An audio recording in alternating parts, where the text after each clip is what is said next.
The UK housing market is crashing. It's not a slow decline, it's a free fall.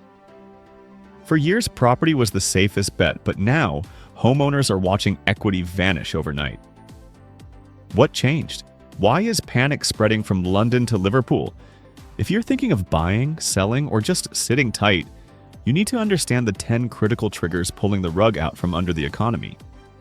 We're counting down the top reasons why house prices are plummeting, starting right now. But before we get started, be sure to subscribe to our channel and ring the bell to get notified about our latest videos. Number 10. The interest rate shock?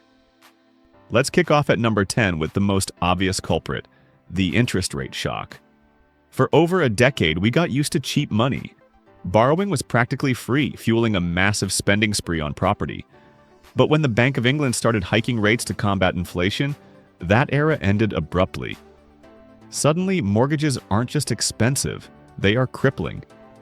A monthly payment that was manageable last year is now pushing families to the brink. This reduces how much people can borrow, slashing demand instantly.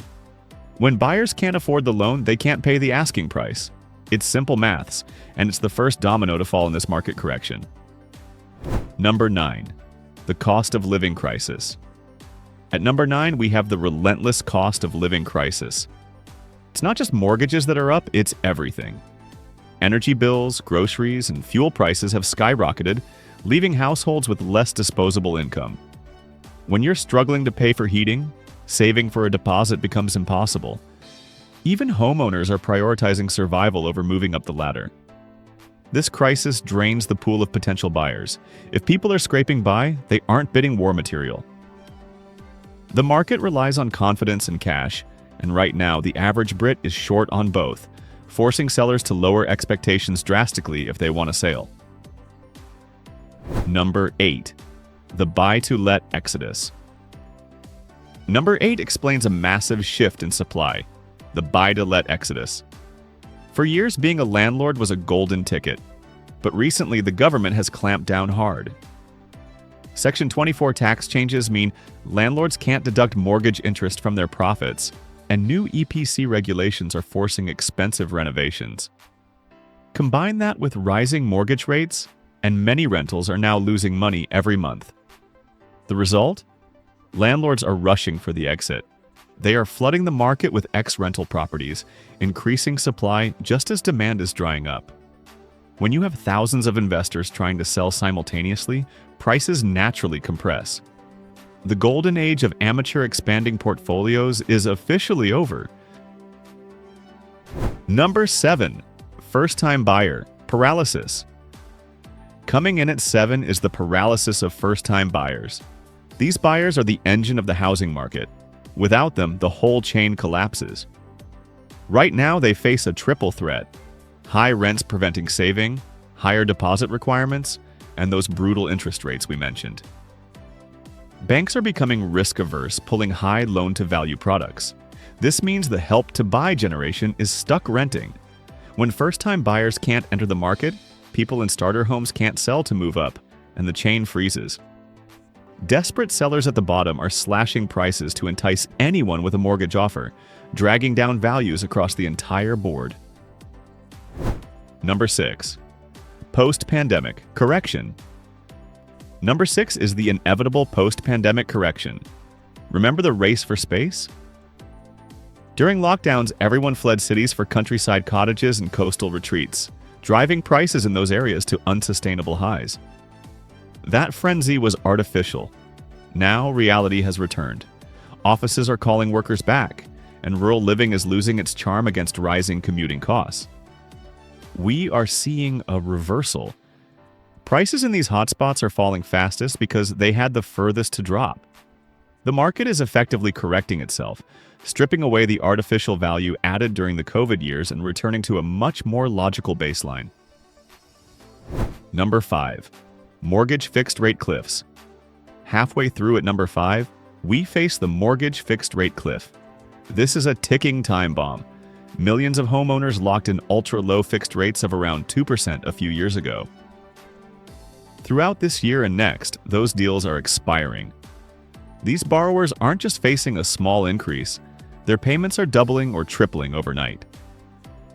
Faced with an extra £500 or £1,000 a month in payments, many simply cannot cope. This forces distressed sales, where owners must sell quickly to avoid repossession. Distressed sales set new, lower comparable prices for the whole street. It's a forced reset of affordability that drags the average selling price down aggressively with it. Number 4. Unrealistic seller expectations. Number 4 is a psychological battle. Unrealistic seller expectations. For a long time, sellers held all the cards. They could list a property at a sky-high price and get it. Many sellers are still living in 2021 mentally, refusing to accept that the market has turned. They list high, but nobody views. The property sits stagnant for months.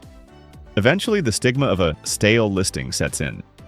To get things moving, they don't just reduce the price slightly, they have to slash it significantly to catch attention. This data feeds into land registry reports confirming to everyone that prices are dropping, which encourages buyers to aggressively offer even less. Number 3. The recessionary fear factor. We're in the top 3 now with the recessionary fear factor. Economics is as much about psychology as it is about maths. When the news is filled with stories of recessions, GDP stagnation and layoffs, consumer confidence shatters. People do not make the biggest financial commitment of their lives, buying a house when they fear losing their job. This fear causes demand destruction. Even people who can afford to buy choose to wait, hoping for a bargain later.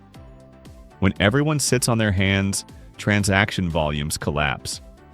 With no competition, the power shifts entirely to the purchaser, driving prices down much further. Number 2. Tighter lending criteria. Just missing the top spot at number 2 is tighter lending criteria. Banks aren't stupid. They see the falling prices and the economic instability, and they are terrified of negative equity. So they are protecting themselves. They are stress testing applicants much more rigorously. They are scrutinizing spending habits, undervaluing properties during surveys, and demanding larger deposits.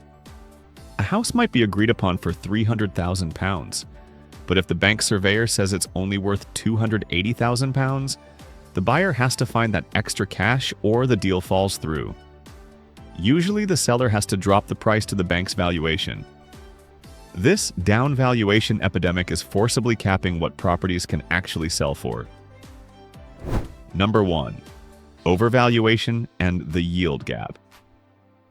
And finally, the number 1 reason UK house prices are dropping is fundamental overvaluation and the yield gap. Put simply, houses became too expensive relative to what they earn. For investors, if a bond pays 5% risk-free, why bother with a buy-to-let yielding 4% plus taxes and hassle? Capital moves to where it is treated best. Big institutional money is pulling out of residential property because the numbers no longer stack up. When the smart money leaves, it signals a deep structural shift. We are reverting to the historic mean, unwinding years of cheap credit-fueled growth to find the true, realistic value of bricks and mortar.